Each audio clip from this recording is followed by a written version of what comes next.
ways you can learn about history. You can read books about history, you can visit places where history took place, you can visit battle sites, for example. But one of the things that I always like to do is visit museums, because in museums history becomes tangible. You can almost touch the artifacts that they have on display, vehicles that they have on display. And for that reason I'm here at the place behind me. I don't know if you can see it. This is Overloon Museum here in the Netherlands. Some people have told me that this is the best World War II museum that they have ever visited. It's right here in the Netherlands, where I grew up, where I live still today, and I've never visited this place before. So it's been a long time coming, but I'm finally here, and I'm gonna take you guys with me, and we're gonna go inside the museum and visit their collection, and I'll show you guys around.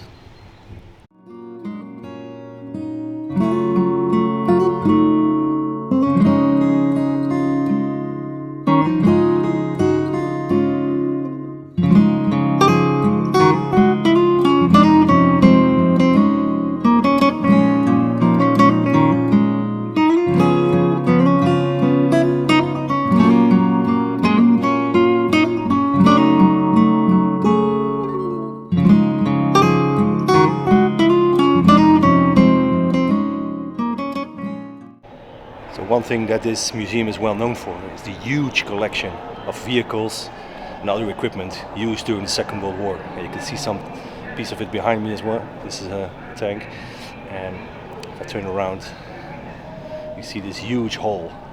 It's completely filled with vehicles and other equipment from World War II. I'm gonna take a look around now, and I'll show you some of the bits that you can see here.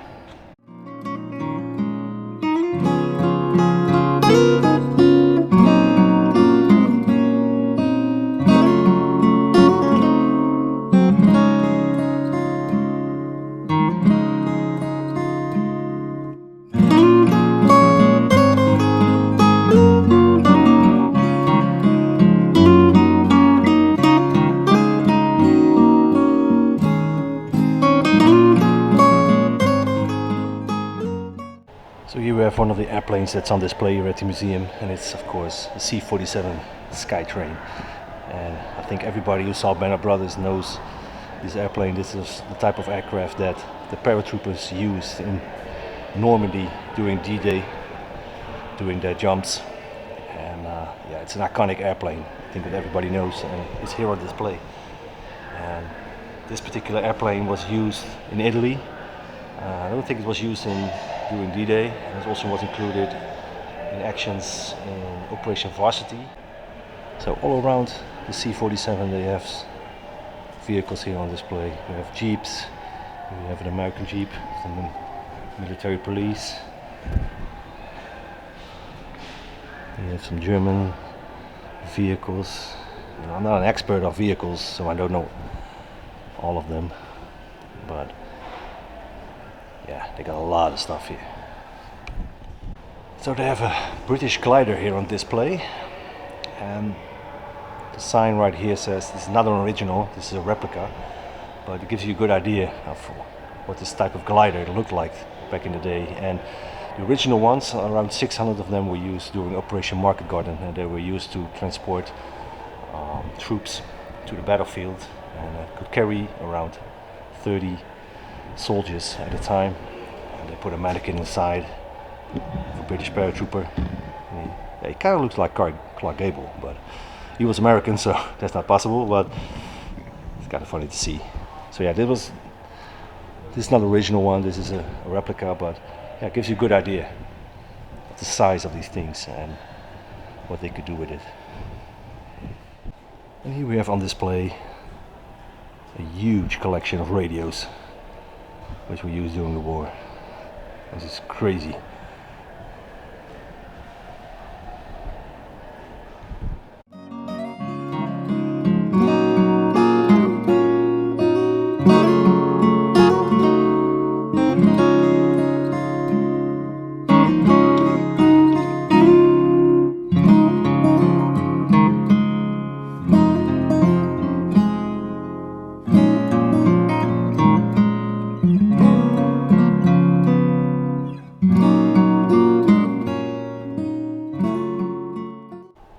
Number of vehicles they have on display here is it's mind-blowing. It just keeps going and going. Every corner that you turn, you see another line of vehicles, and you can see it behind me. Just rows and rows and rows upon vehicles. Crazy.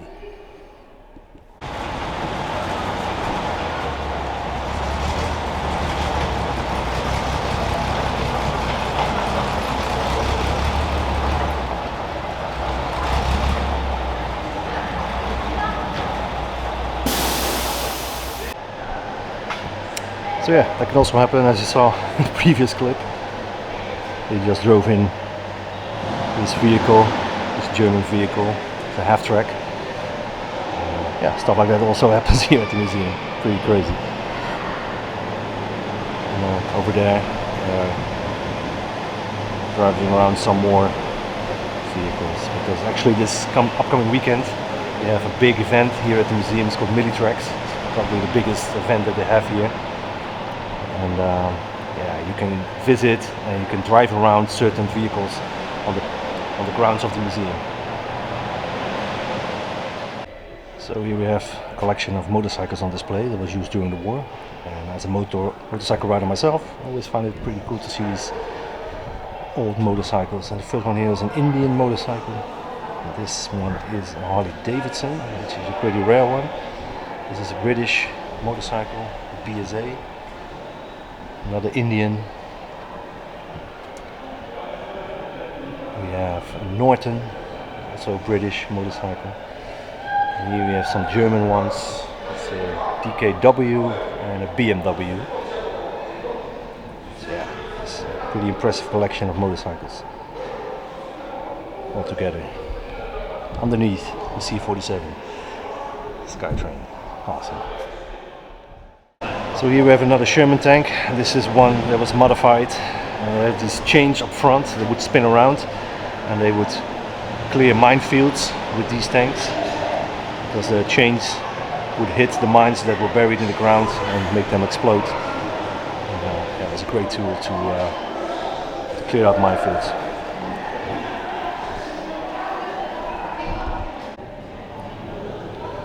Early on we saw a big collection of radios, and they have another wall here just packed with radios that were used during the war.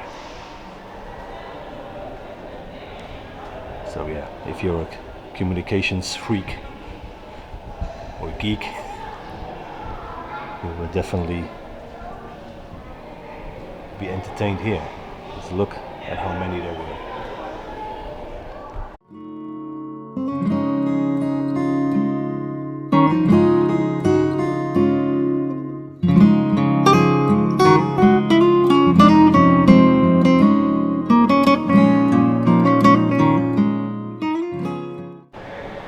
They also have a British Spitfire hanging from the ceiling. You know, just when you thought it couldn't get any crazier, they have a Spitfire. And this actually is a Spitfire Mark 14. And yeah, they have it on display. It's hanging from the ceiling. It's crazy to see this up close. And you can walk right under it.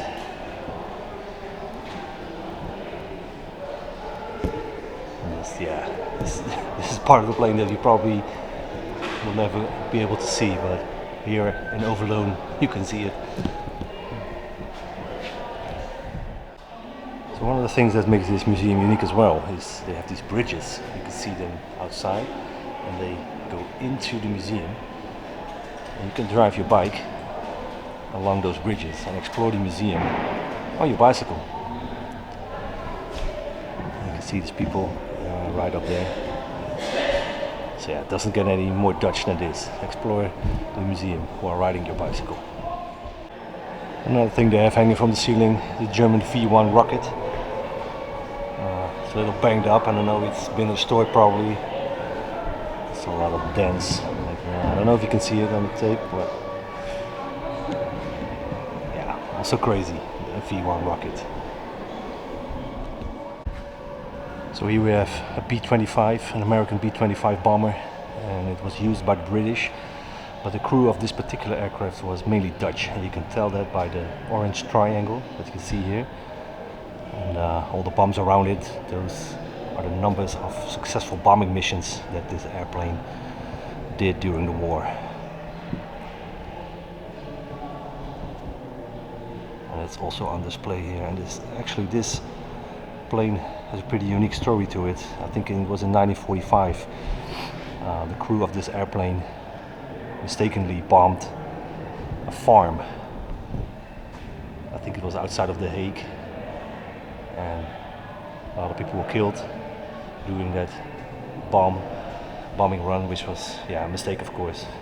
And I think pretty recently they brought back the brother or another family member of the people that got killed during that bombing, and he was able to stand face to face with the airplane that killed his family. So that's pretty intense.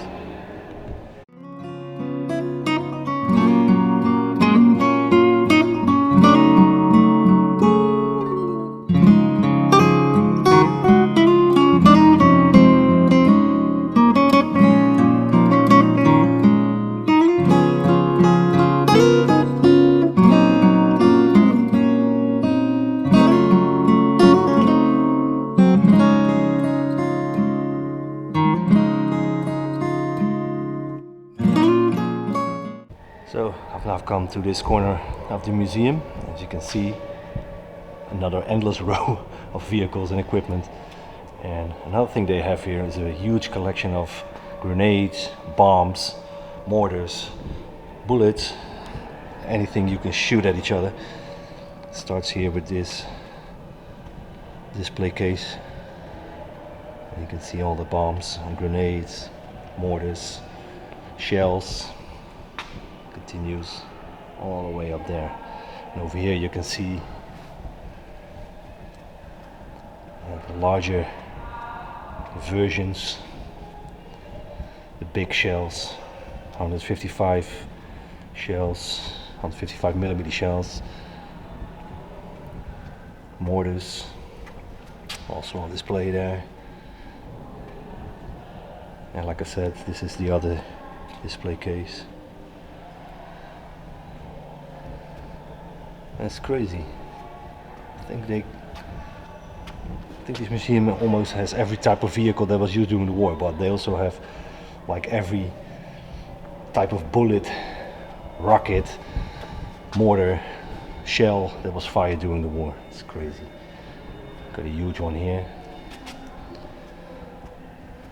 These are the big boys that were fired.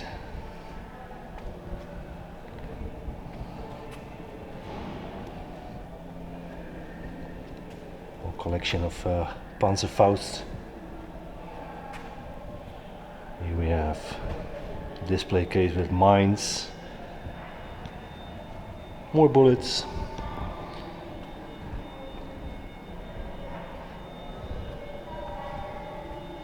it's just an endless row of bullets and shells, any type of ammunition you may think of. They have it on display here at Overloon.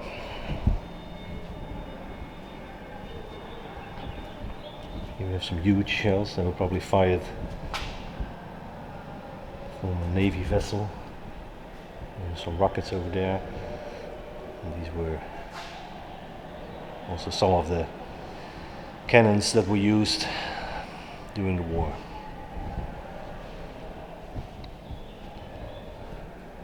So yeah, this museum has something for everyone. If you're a tank nerd, you're at the right place here. If you're an ammunitions guy, you can see you're at the right place. If you're a truck guy, loads and loads of trucks. You can see them in the distance right over there. Something for everybody. Over here we have, I think, one of the most impressive exhibits of the museum. And this is the wreckage of the Lancaster bomber. And this particular Lancaster bomber crashed in Belgium in 1945 on its way to Germany. The bomber factory, I think it was in Gelsenkirchen, and it was shut down probably by flak. And it was dug up, I think it was in 2016, not so long ago, that they did some excavations, and you have this black outline of the Lancaster. You can probably see it over here. And every part that they found in the ground, they put it right in the position where it should be if the plane was intact. So you can see how big it was. You have part of the landing gear, tire over there. There's another one here. You can see part of the propellers of the engines. I'll zoom in a bit. You can clearly see the propeller, part of the engine. So yeah, they just laid out everything where it's supposed to be. Really impressive. So I've turned the camera around and you can see behind me how big it is in relation to me. And yeah, this is just a unique way of displaying this wreckage. And you can see here the tire, the landing gear. Maybe you can see it. There are even some shells there that this bomber had on board. It's crazy. Really unique way. I've never seen anything like it. And, I think it's safe to say that this museum is probably the only museum in the world that has a display like this. And, yeah, it's a really great tribute to the men who were on board this airplane, who all lost their lives on this bombing run. Here they have a screen with the image of the Lancaster superimposed over the wreckage. How it's supposed to look like if it was intact. You can tap on these things here and you get a little explanation. This is the little story about the engines. You can tap this one as well. This is about the gunner positions, and so yeah, really cool. Gives you a good idea of how the plane used to look like back in the day. Now what it looks like displayed here, all basically torn to a million pieces.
Also, one of the cooler things on display here is this mini submarine built by the Germans. It was a one-person submarine that was used here in the Netherlands to attack freighter ships going down the river.